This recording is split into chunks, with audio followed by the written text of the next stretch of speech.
نبی کریم صلی اللہ علیہ وسلم نے فرمایا، تاجر قیامت کی دن جمع کیے جائیں گے بدکاروں کی حالت میں، مگر وہ جس نے پرہیزگاری کی، نیکی کی اور سچ بولا۔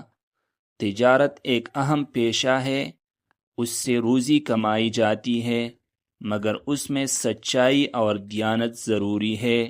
جھوٹ، دھوکہ اور حرام طریقے سے کمائی کرنا بڑا گناہ ہے۔ اس حدیث میں ہمیں خبردار کیا گیا ہے، عام تاجر قیامت کے دن بدکاروں میں شمار ہوں گے۔ اس کی وجہ ان کے غلط طریقے ہوں گے، لیکن کچھ تاجر محفوظ ہوں گے، وہ جو پرہیزگار ہوں گے، نیکی کرنے والے ہوں گے اور ہر حال میں سچ بولنے والے ہوں گے۔ ایسے تاجر اللہ کے نزدیک محبوب ہوں گے۔ اسلام میں تجارت عبادت بن سکتی ہے اگر نیت صاف ہو اور طریقہ حلال ہو، لہذا ہمیں ہمیشہ دیانتداری سے تجارت کرنی چاہیے، جھوٹ اور دھوکہ سے بچنا چاہیے، تب ہی ہم کامیاب اور سرخرو ہوں گے۔